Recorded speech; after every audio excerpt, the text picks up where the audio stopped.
I think someone rushed off and somebody on the bicycle, I don't know.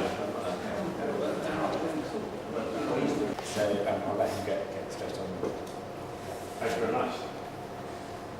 Thank you very much for coming today and for inviting me as well. Who am I and what right do I have to speak to you? Basically, 5 years ago, I took up a teaching position, and a friend of mine that was teaching, a very committed Christian and big sort of philosopher and thinker, and we got debating as you do, and we sort of founded a group called the Tippling Philosophers. So we meet once a month in a pub, very similar to a discussion group, except we have people of differing worldviews, and we meet and we debate everything under the sun. And one of the things that we're keen to debate has often been sort of free will and whether it exists. I got so into that topic that I decided to research it and decided to write a book, which is over there. And as a result, I've sort of changed my worldview by following the evidence, and I'd like to share that with you today.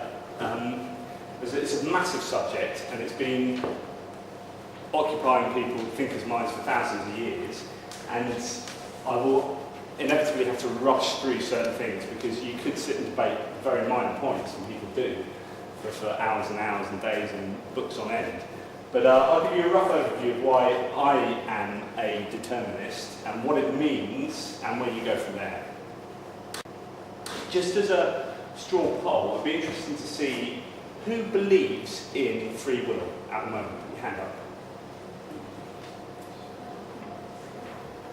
We have free will. That we have free will. Yes. Yeah, so it's sort of almost half. Yeah. So there's about half. Yeah, about half. That's interesting.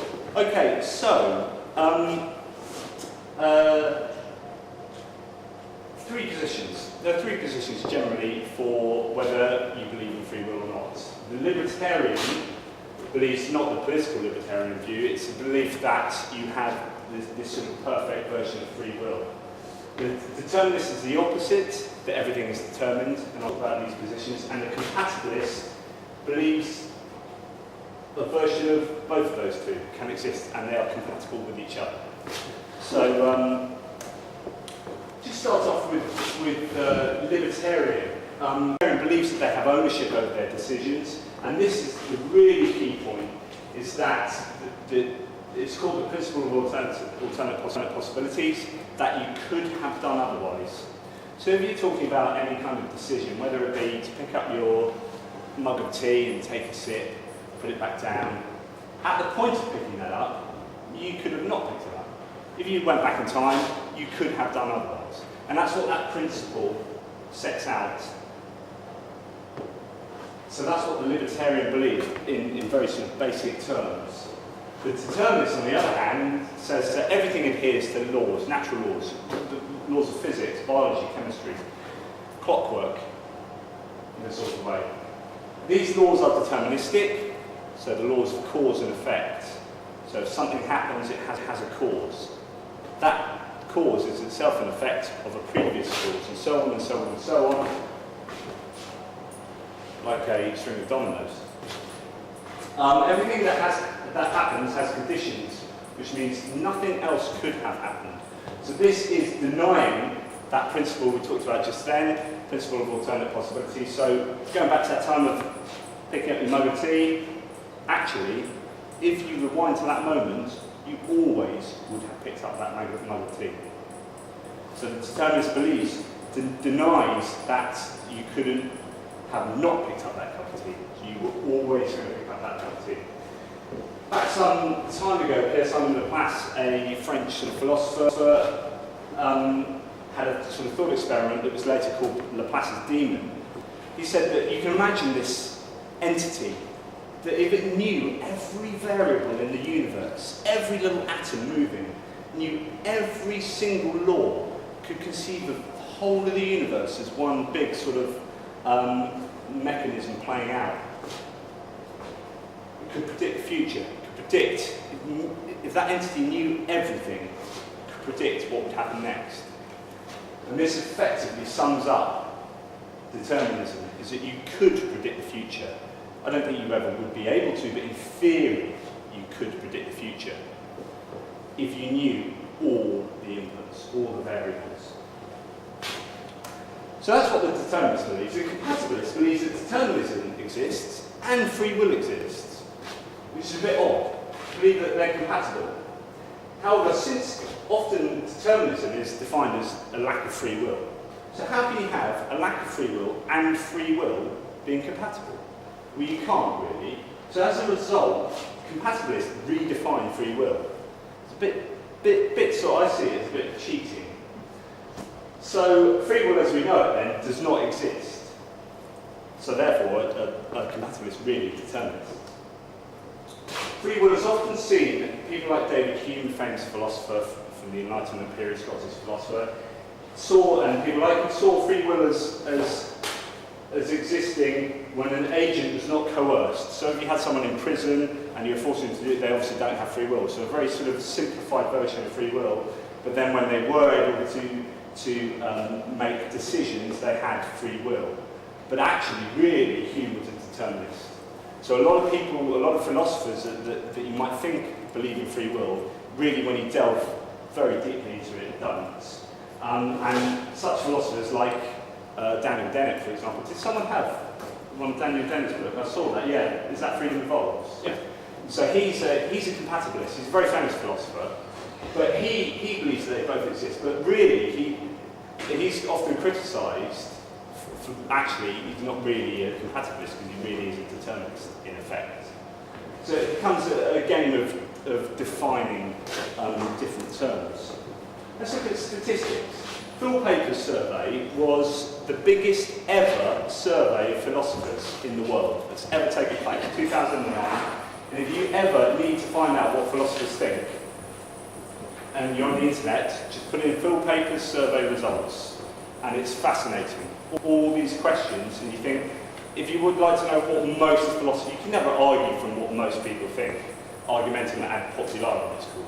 It's a bit of a fallacy, but it's very interesting to know, well actually these people spend all their lives thinking about this, what do they think? You've got a very small minority libertarian, pretty much similar minority don't believe in free will. Some people believe in other crazy sort of things. Most philosophers are compatibilists, but actually, when you look at it, compatibilists don't believe in libertarian free will. They don't believe you could either pick up the tea or not pick up. They believe in determinism and a type of free will. But that free will is not the free will that you and I would normally think of on a daily basis. So really, these people are actually determinists. So in fact, most philosophers, in some way, adhere to determinism. So after all these people, all the thinking, and all the books, and all the research, determinism is a prevalent position. So what's the evidence? Well, the philosophical evidence and the scientific evidence are the two main sorts of evidence. Causality, cause and effect. I know if I pick this up and I drop it, it will fall down. You know, the cause and effect, the effect will happen from the cause and so on and so on. Things, you know, I don't pick this up and one day it floats upwards. If it does, there's a reason. And if we don't know the reason, it's because we just don't know enough about the whole system. So, causality. If something doesn't have a cause, and this is really important, if it doesn't have a cause, if something happens without a cause, then in effect it's random. And random is not the friend of anyone that believes in free will. If something's random, you can't control it. So even if it's a random computation in your brain that allows you to have free will, that doesn't really allow you to have free will because you can't control that random. You don't have ownership over that decision. So random, and that, if anyone wants to talk about quantum physics and stuff like that, it doesn't actually help free will. And Dennett says this. Dennett says a freely willed decision actually needs determinism. It actually needs a cause. So if you don't have a cause for a decision, then you're just committing a random act.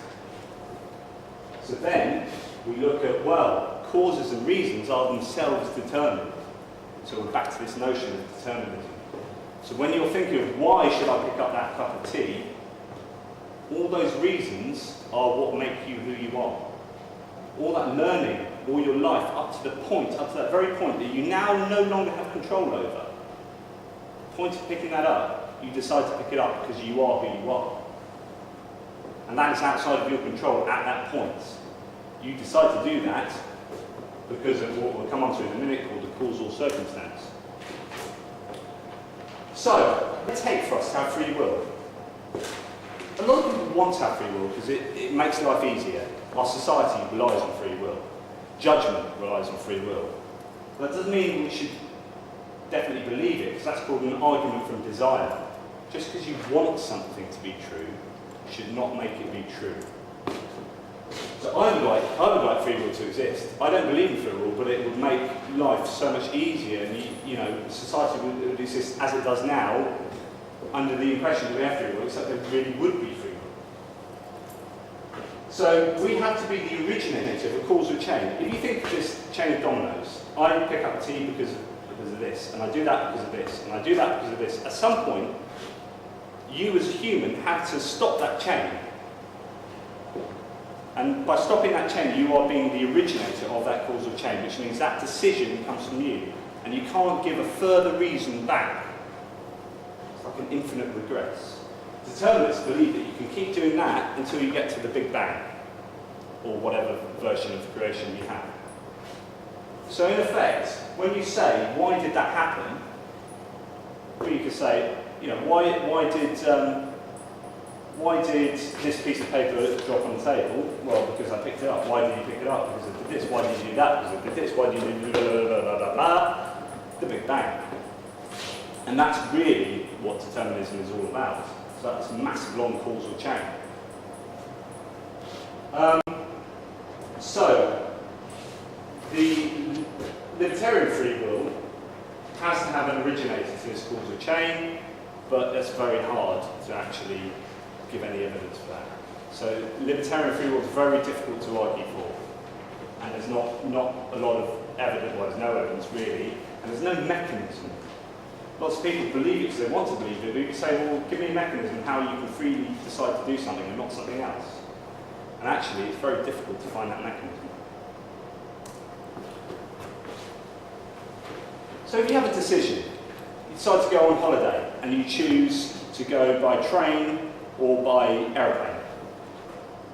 And you choose to go by train because you believe that the carbon emissions are slightly better by train.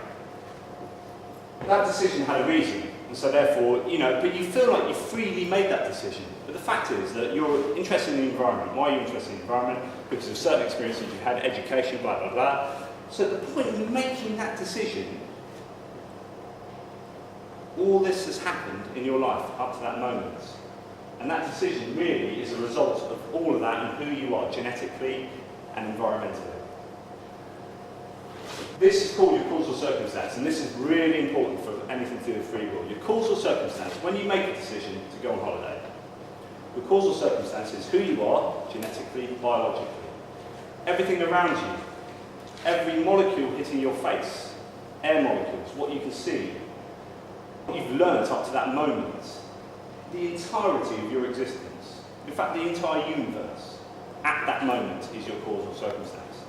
The idea of determinism is that if you let that decision play through and then rewind back to that same moment, would you have made a different decision?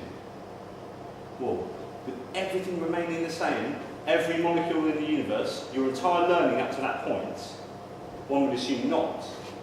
Because that decision was based on who you are. Unless you go, well, I'm going to make a decision, but I'm going to make it randomly. Go on holiday by train. You don't do that. You have reasons. Why do you have these reasons? Why are these important reasons? Because you're learning who you are, because you're genetic determinism. And you can follow that back to the Big Bang again. Does everyone follow that? So, this is the last sort of little bits of philosophy. The denial of principle possibilities. That's what we just talked about. So I'm denying that you could have done otherwise. In order to have done otherwise, you'd have to be a slightly different person slightly different genetic makeup, slightly different brain, slightly different environment maybe hitting you. Maybe I didn't see that tennis player do that, so actually that made me think about picking this up sooner. You know, you'd have to have a slightly different situation. Your causal circumstances would have to be slightly different. And agent does what they do because they are who they are. It sounds obvious. But to make a different decision, you'd have to be someone ever so slightly different. To do something different in a causal circumstance, you have to be someone different. Or somewhere different. So that's a philosophy. Did everyone get the philosophy with that? It's difficult to know where to pitch these things, because as I say, you can go really deeply and I can bore you senseless, I probably would have. Or I can just sort of brush through it like that. This is now going on to the scientific evidence, and this is what I find really fascinating, because there's loads of science that supports determinism, and there's no science that supports the libertarian free will position. Literally, I don't know of any. Psychological. We have a habit of inventing intention. And this is really interesting. They did some experiments with people who've had their left and right hemispheres of their brains separated, sort of through accidentally in surgery or whatever. And they because of the communications between the left and right and your vision, so if you see something, you know, with your left eye, it communicates with your right side of the brain or whatever. So they can then show things and see it communicate with one side of the brain, and then show things on the other side and see it communicate and see what happens. And as a result of some of these experiments, I'm being very simplified here. As a result of some of these experiments, they show that we invent intention. So one example was this guy was in a testing van, and they showed him the word Coke. No, they showed him the word walk, sorry. Showed him the word walk, and he just got up, walked out the van. And he came back and he said, well, why do you do that? Why do you just get up and walk? And because part of his brain didn't realise he had this reason here, the word walk, he invented the reason. He said, oh, I really need a can of Coke. So I had to go out and get a can of Coke. And then they showed him laugh, and he laughed. So why do you laugh? Well, because you guys got such a funny job. I mean, testing people in a van. So he's inventing intention. This is fascinating. A guy in the 19th century hypnotised people, got them to do strange things. So this one, I'll just read this a little bit. I'd tell him to take a flower pot from the window, wrap it in cloth, put it on the sofa and bow to it 3 times. Completely bizarre thing. Okay? So he does all that and he snaps him out of the hypnotism. So sitting there with a flower pot on the sofa, he wrapped it in cloth, so on and so forth. And they said, what was all that about? And straight away his brain invented a reason, because it couldn't cope with there not being a reason. And he said, when I woke and saw the flower pot there, I thought that it was rather cold, but I thought the flower pot had better be warmed a little, or else the plant would die. So I wrapped it in the cloth, and then I thought that as the sofa was near the fire, I would put the flower pot on it, and I bowed because I was so pleased with myself for having such a bright idea. Completely incredible that he could just suddenly think up this reason, this intention. He intended to do this. Actually, he didn't. He was determined to do that by having his brain effectively controlled by hypnosis. But the brain, if it's missing a part of the jigsaw, intention in this case, will invent that. So quite often, this is not saying all the time, but quite often you do things and you think, yeah, I meant to do that, whatever. Worth investigating. Think, actually, am I just inventing intention for what I just did? And was I going to do it anyway? Because my non-conscious brain, my subconscious brain, making me do that. You have other things in psychology like de-individualization, group behavior. So one kid walking down the street, a bit of a rough kid, walks past the bus stop, carries on walking. Same kid, 3 others, a bit boisterous. They start kicking the bus stop. Please stop them. Why did you do that? They all look at each other. You. This kind of, when we're in groups, we lose our sense of self and our sense of responsibility in the situation and reason why we do things. And it can get lost. So these things happen. They come out of a group. And again, it's this lack of control over our own behaviour. So psychology can do funny things to the brains. There's loads of other psychological, but cognitive dissonance, lots of funky stuff that I could go on and on about, but I won't. So just move on to scientific evidence. So much scientific evidence that it's hard to pick the best, or the stuff to tell you about. And it includes all the different disciplines.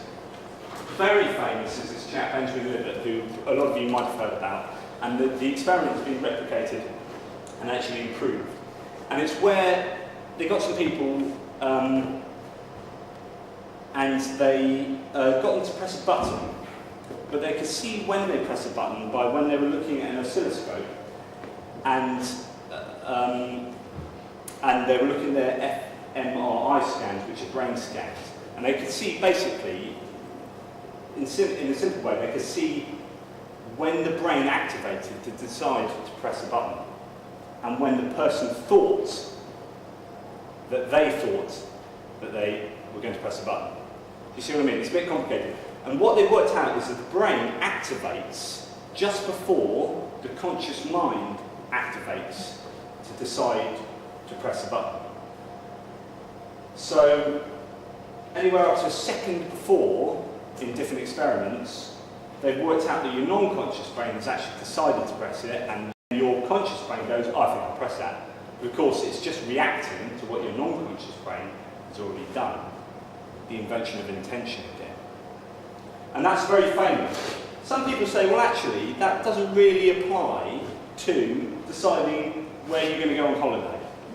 It's very much an automatic, to do with, when you're doing things in an automatic way. And I think that's a good criticism, and I would uphold that. But it is interesting that your brain, your non-conscious brain, is doing an awful lot behind the scenes. And there's a philosophical position called epiphenomenalism, which is that your conscious brain is a result of your unconscious brain's machinations. So when you boil a kettle, steam comes off. It's like a natural byproduct of boiling a kettle, isn't it? Is your consciousness just a natural byproduct of what is going on in here? And this is what this would say. Actually, it's just kind of, the brain's decided to do that. Yep, I've just decided to do that. So it's invented. This consciousness could be just a level of inventive intention.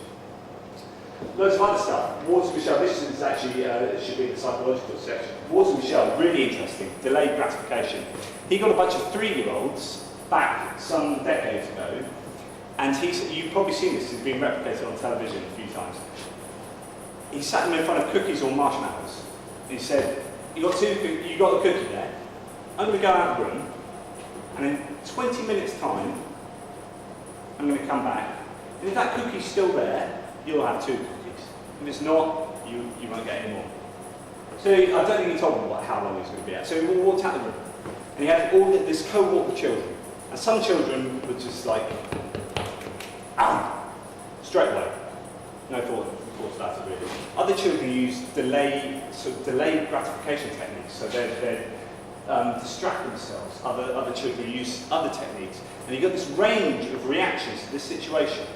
But what was interesting is the children that had no delayed gratification, that couldn't sort of see the future almost, to say, well, I'm going to get 2, I can't do that, I can't wait that long, and ate it straight away, they followed them throughout their childhood and into adolescence. The children that had no delayed gratification had lower SATs results in America. They had more trouble with attention, they had more trouble with achievement, and it's, it correlated across lots of different disciplines. Children with great delayed gratification, more likely to say, well, do you know what, I'm not going to go out to play now with my mates or go down to the pub or whatever. I'm going to go to the library and study, because in the long run that will blah, blah, blah. So we've got this, at the age of 3, you could predict quite accurately the achievement of these children 20 years later, 15 years later. So that's hugely important. That's sort of biological determinism in play. And there's lots of things like that. There's they've done research in America that your political beliefs are biologically determined. They looked at certain genes and said, well, actually, there's people with these certain combinations of genes are more likely to vote Republican or more likely to vote Democrat. And then they looked even further and said, well, actually, they're more likely to have these kind of characteristics. So showed them pictures of spiders, and they have certain reactions to them, and certain pictures of different things like starving children. And they could be predicted, their reactions could be predicted based on their genetic blueprint. So that's really interesting. And a lot of this goes on with twin studies, because obviously twin studies are really useful because you can isolate sort of genetic blueprints, your genome, and you've got different environments, so you can measure different things more effectively. Very famous, the God gene. It's had a lot of criticism, but a lot of people think it's very interesting as well. This guy, Dean Hamer, has found that there are genes in the brain which make you more predisposed to be spiritual. And we know this is certainly the case, and it actually, again, it correlates across to, I think often artistic people are more spiritual, and your scientific people are often a lot sort of less spiritual on a generalised basis, and things like that. So he's isolated these genes. They were called the God gene, it's a bit derisory by critics, religious critics, who obviously don't want to see themselves as being determined to believe in the God that they believe in. But it's interesting. You've got to always be wary of any science that includes that word and says the gene for. Scientists, geneticists hate that. I think the genes that influence your height, there's probably over 100 genes that influence your height. So you very rarely get a gene 4, and even if you do, it's mitigated by other genes. It's very complex. So just be wary when you hear something like the gene 4, like the God gene. Kindness, or pro-social behaviour. Really interesting work has gone into kindness. Firstly, they used to think kindness was your brain actively suppressing selfishness. So if you were trying to be kind, you were actively trying to be kind. I'm not going to be selfish. I am going to give this lady here a biscuit. That's how kind I am. But they've actually done loads of research recently that's found that mechanism in your brain, the amygdala, is an automatic functioning part of the brain.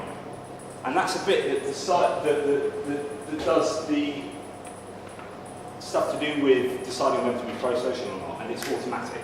So actually you're not suppressing selfishness, it's just an automatic behaviour. And that can be based on your learning and your environment and your genes and all sorts of different things, but the fact is at the time of making many kindness decisions, it's fairly automatic, you're a kind person. And it's another discussion as to why you're a kind person. There's also another interesting piece of the Conti gene variant, which they found, they did an experiment on a bunch of people, and it was just a random experiment. It had nothing to do with what they're really looking at. And they'd already got their genetic blueprints, and they picked the control group and the people with the Conti gene variant. And at the end of the experiment, they said, well, here's 20 quid, or however much it was. Here's 20 quid, thanks for doing the experiment. Oh, by the way, there's a donation jar over here for local charity, blah, blah, blah. If you want to put some money into that, that'd be really kind. And straight up, the people with the Conti gene variant were 50% put in 50% more likely to charity. I mean, it was hugely sort of massive correlation there, or causation. So it's really interesting. So we think, we're deciding to be kind, but we're deciding to be kind because we are who we are. We've had the learning we've had, and it sort of comes naturally, doesn't it?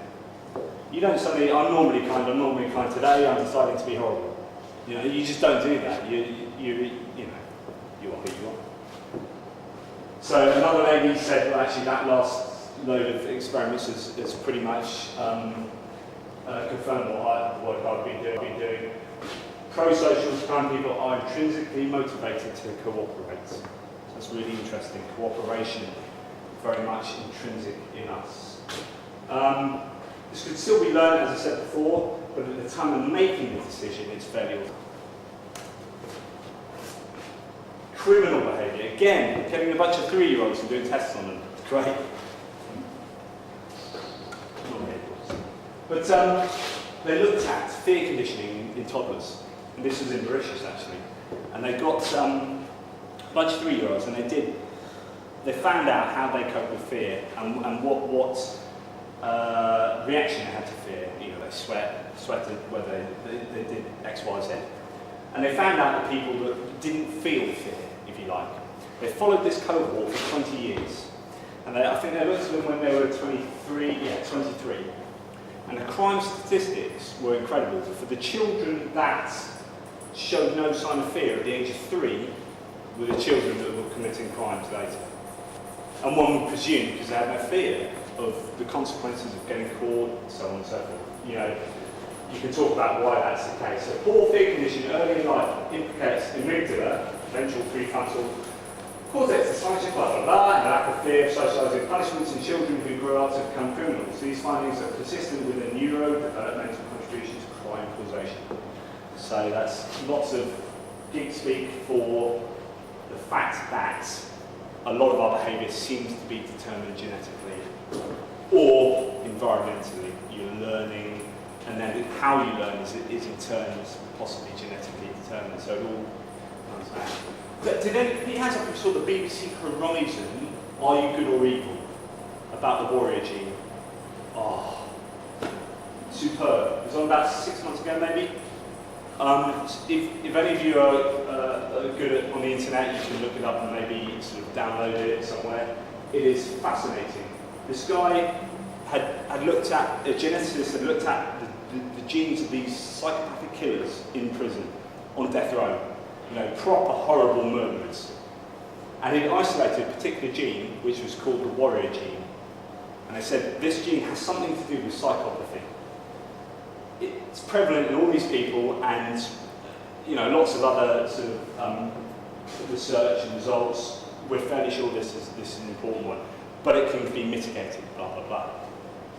So they reckon they found a particular gene which, you know, I think it's linked to empathy. It's linked to a lot of things which will lead you to, which can lead you to psychopathy. What was really interesting is the guy that was running the experiments decided to do a genetic test on himself, and he got the results back, and he was absolutely stunned that he had that gene. And he was like, oh my goodness, why am I not a psychopath that's on death row? So he went back to his family and said, you know all this work that I've done and all this amazing stuff I've found to do with psychopathy, look at this. And his family said, we're not surprised. There are hints of you know, blah blah blah, that given us different environments, we think possibly, you know, maybe, I don't know what the reason, maybe he got particularly angry in certain situations, I don't know. But apparently this guy had such a loving upbringing. He was really the perfect upbringing, no problems, perfect family, all that kind of stuff. And they think that that mitigated his genetically determined or indetermined behaviours. So you've got to understand that genes go so far, but we're a mixture of genes and environment. So you can still be the loving family to your children and end up affecting their development. So it's not just about genetic determinism, it's determinism as a whole. And it's about, well, I'll come on to that in a second. This is interesting. I was talking to Veronica a little bit about empathy. And actually, empathy is hugely important for kindness and morality. A lot of people a lot of philosophers will link morality, being good or bad, to how much you can empathise with other people. I'm not going to punch someone in the face if I can imagine well what it's like to be punched manually in the face. However, someone that has no empathy ends up doing things rather instinctively, and you can end up here. Now, I've taught quite a few children on the autistic spectrum, and it's very interesting that the children that don't have empathy are the children that would just pick up a pencil and throw it across the room. And you say, why do you do that? And they go, hmm? And they quite often with free will, when you're talking about decisions, we think of things as a decision to do something, but quite often it's a decision not to do something. And they don't have that veto. Quite often, children on the autistic spectrum, certain children. So they don't have the veto not to do something, and they also are unable often to empathise with other people. So it's very difficult to be kind to someone or to want to do certain behaviours if you can't empathise with them. And there are these things called mirror neurons. In your brain, there are billions of neurons. There's a certain patch of neurons called mirror neurons, which we don't know an awful lot about. So it's a bit on the cutting edge at the moment. But in Italy, some years back, they had the brain of a monkey open, and a scientist came in and he was licking an ice cream, and the brain of the monkey started going, really reacting. And they're like, this is amazing, what's going on? It worked out that the brain was simulating, the monkey was simulating eating that ice cream. So these mirror neurons literally mirror what you see. So for example, if you're driving past a car crash and you see someone, you're the first person there, you see someone, legs bleeding, you straight away you can mirror that. You are experiencing that yourself, and therefore that's why you're kind. And you go and get them into your car, you drive them off to the hospital, you don't care that they're bleeding all over your car and it's going to cost you X amount of money, that's fine.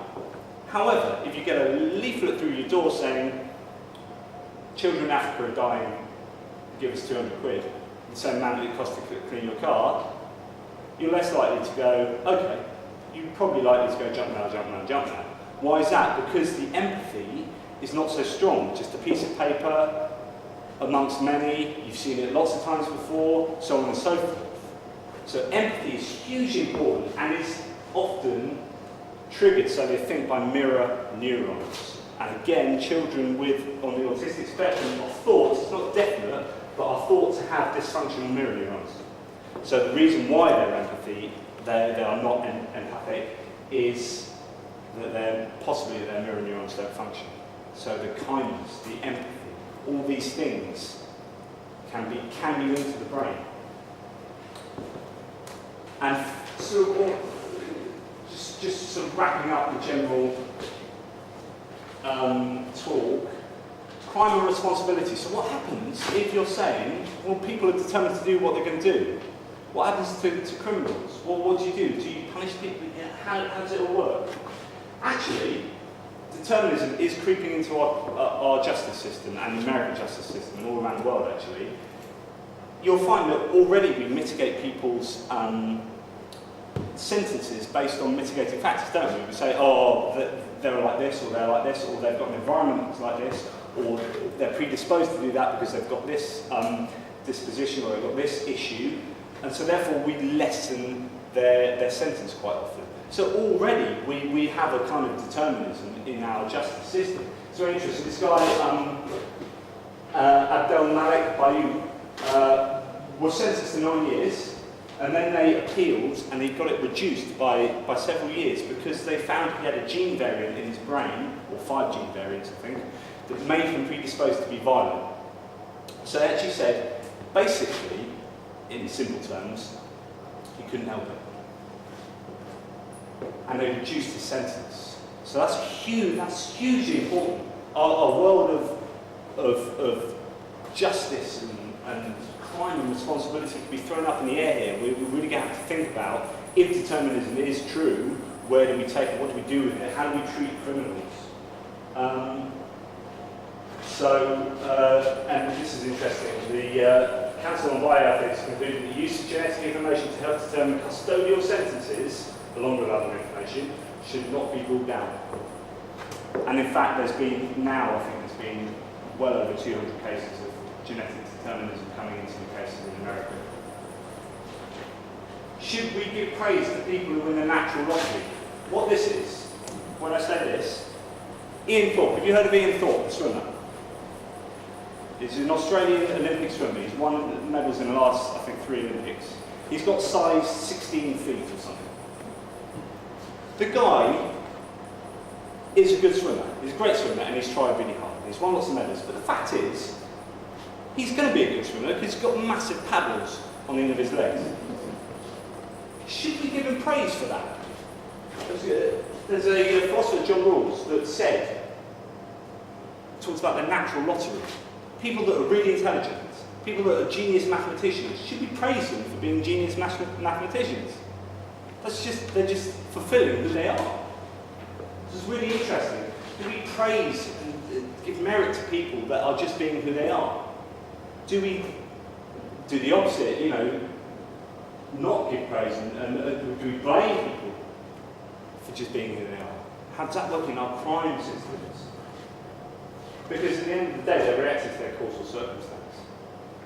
So punishment, when you punish someone, in the old days you punish people for retribution. You did that, I will punish you. Actually, that doesn't make sense in determinism, because they're just fulfilling who they are. We need to change who they are in order to make them someone who society thinks is better or less likely to commit such crimes. So punishment for retribution becomes pointless, and it becomes for consequences, consequentialism. You punish someone so they don't do it again, and so other people that see this whole situation don't do it again either. And in a way, we have a better society. So it's better to ask why did someone do something, and then change that causal circumstance. So our society is all about, determinism is all about understanding why things happen. It's not giving people a free pass to do what they want and say, oh, it was my genes, or oh, it was my upbringing. No, that's not what determinism says. It says nothing about how we should act. Determinism is just a philosophy. But how do we use it? We've got to understand our world, how it works and how people work better. And then we can change them and our world to make it a better place. So it's not fatalistic, it shouldn't be sort of depressing. But on the same level, we should follow the evidence. We shouldn't just have a conclusion, I want free will to exist, there's my conclusion, I'm going to look for evidence to support that, blah. We should, what's the evidence? What's the evidence? Here's the evidence, here's the evidence. Build up the evidence, where does it lead us? This is where it leads us. And that's the same, I think, with any philosophy and any science and anything in life, religion particularly. Start with a conclusion, look for the evidence, massage it in. No, get the evidence, build it up. Where does it take you? And for me, the evidence has pointed to determinism. And what I find really interesting, because I debate God all the time online, I blog, I write, a lot of my friends are committed to Christians and we debate down the pub. Free will argument is so fundamental and so well supported that literally, if you're going to debate any religion with anyone, you just say, free will, prove to me free will exists. If they can't, then a judgmental God is utterly, utterly meaningless. So in fact, when you're talking about free will and God, without free will, there can be no judgmental God. You can't say you're going to hell forever for doing that, and you say, but hang on, I did that because of my genes and my environment, and I had no control over that. And you designed it, and you designed everything that made me who I am. Yeah, but you did it, so you're going to hell. Doesn't make sense. So if there's no free will, there's no judgmental God, unless you're a Calvinist who believes that everything is determined anyway. So it's very interesting when you use a free will argument in a sort of religious context as well. But that's free will in a nutshell. Super quick. Loads more. I could triple the amount of blah, and I'd probably bore you senseless. So thank you for listening, and if you have any questions at all, I'll be more than happy to answer them after tea. After tea. So,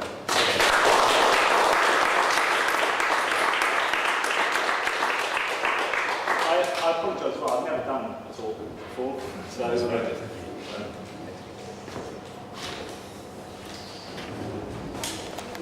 sorry, is it Sarah? Is it Sarah? Sarah was saying, quite rightly, that a few of these slides did have an awful lot of text on them. I wasn't trying to, it wasn't there to look at there and then. I wanted, just in case none of you ever read into free will, just thought you might want it on the handouts really, so it wasn't so much a visual kind of, you must read this now type thing. So apologies if you're like, ooh, lots of text. So it's just like, but thank you for pointing that out. Sorry, Mike. Right towards the beginning, you were talking about percentages of people who are compatibilists Yeah. and determinists and so on. And you said that 59%, I think, were Yeah. compatibilists. Yeah. And that they had redefined free will. And I'm just wondering how they redefined free will. Because you were quite quick to sort of bring Yeah. this deterministic fold over. Yeah, you're quite right. That's because you could spend hours talking about all the different types of free will. A lot of people don't. Some people call it self-determinism, being the author of your own future, and they kind of embody a kind of free will into that. And it just depends who you read, really, and there's lots of different kinds of compatibilism. I read Freedom Evolves, and it was quite interesting. Daniel Dennett is one of the foremost compatibilist philosophers, and it's an interesting book, a very interesting book, but you do get to the end of it and think, I'm not really sure quite what your version of free will is. Do you know what I mean? It's like, you're kind of advocating free will through evolution, and you're describing how we get free will, and you talk about all these fascinating things, but really you're not. It's a type of free will that is not a libertarian free will. So they're compatible. His free will and determinism are compatible, and he says you need determinism for free will, which is nonsensical on the normal understanding of free will. So therefore, he definitely has to have redefined it. It's just very kind of woolly how he's done it, I think. I don't know if you read it. I bought this book about whenever it came out in 2002. Never did read the whole thing anyway. I have to say. He can be quite hard going sometimes, he is quite woolly. For his case. Is there another reference that you would recommend that you would read so you get to the end and think, I understand that definition of redefining free will? Well, if you just look at the critics of compatibilism, they will just say the same thing as I've said, which is basically, Ted Hundrick, another philosopher, he basically said the thing that I said, which is determinism is a lack of free will, and you can't have free will and lack of free will being compatible with each other. That's logically incoherent. So therefore, I can't speak for all the compatibilists because there are many different strains, and I've had arguments with people online and said, hang on, you are still denying an alternate possibility, so therefore you don't believe in free will. But I do, and it's kind of authorship and this self-determinism and self-determination and throwing lots of things. But really, I would argue, and many people do argue, that they are determinists. Because remember, they do believe in determinism. So they do believe that all the laws of the universe are deterministic. So just that alone has got to tell you that their idea of free will, whatever it may be, is different. And in many senses, I could be a compatibilist as well. I can happily redefine free will. That's no problem. But it's not your common understanding of free will, is it? The common understanding is that you could have done otherwise. And they would still deny that. Yes? I've got sympathy, I think, with the Daniel Dennett point of view, as far as I can get, because it's not an easy book to read through, and one does tend to skip certain bits. But it seems to me that what he's saying is that the human species, if you like Homo sapiens sapiens, through evolution, the ability to choose has evolved, and that itself is determinist. So free will is itself a determinist. That's exactly what it says. What he does is he differentiates humans with what he calls it's actually another person called them, situation action machines. So he says something like an amoeba or even a squirrel is a situation action machine. It's in a situation, that situation is the input gives an output, the action. Situation action machine. So all animals are basically machines, but humans, because we have the power to rationalise, to plan, to see the future, to do all this stuff, and which does differentiate us from all the other animals, and we believe we have free will, so we might as well say we've got free will. Effectively, so you're absolutely right. I mean, I didn't want to go fully into Daniel Dennett, but he is a lot about the evolution of humans and the differences between humans and the other species. But the situation action machine is really interesting because personally I think he arbitrarily cuts off humans from other animals. Or there's a danger of doing that, and you've got primates and you've got like different consciousnesses going back to simpler animals, and you're kind of arbitrarily going, right, humans have free will, everyone else doesn't. Well actually, let's look at that and let's look at why we're different from other great apes and different, you know, and at some point, it's a slippery slope fallacy. So, you know, where do you draw the line? And I would put all the species into a deterministic framework rather than just saying humans have free will, everyone else doesn't.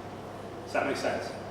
Sort of. I'm not really giving you the answer because it is really difficult to go through someone like Daniel Dennett. So, because I do think what they do, and this is something Sarah was saying, is she very bravely came up and said, I think I'm on the edge of changing my opinion on free will. I might now think determinism is true, but I want to hold on to this notion of free will. And I think that's what compatibilists do. I really think what they do is because it affects their moral philosophy, they're all philosophers, so they have a philosophy of morality. And of course, if they say, well, actually, I don't believe in free will, how does that affect their philosophy on morality? And how does that affect their philosophy on something else? So they end up going, right, I want free will, because it makes everything else so much simpler and fit into a much nicer framework that I would want. So I think a lot of compatibilists argue for desire. They want free will, so therefore they have free will and determinism. Because they can't argue against determinism because all the evidence seems to point to determinism. If one accepts all that, and compatibilist and no free will, and what on earth does that do to justice? Someone simply say, therefore, criminal use or so-and-so is not your fault. After with no fear or no fear condition when you're free. You're pretty free now, you're going to get an offer of your life. Do we say, all right, or do we say, all right, we extinguish you? These are. I mean, is there an answer? Can you repeat the question? I think the question is, well, what do we do when if we accept determinism and we say, right, this child is 3 and they're more likely to be a criminal when they're 23? What do we do with that? How do we? The answer is, I don't know. We need to think long and hard about it, and we need to think, well, how can we produce an environment that can mitigate a sort of genetic? Because I didn't say it enough, but determinism is about genes and environment, and it's about learning. So it's about how do I create a loving environment that can mitigate those genes, and how that was at age 3, it needed to be mitigated according to what you were saying before. Sure. By age 23, it's too late.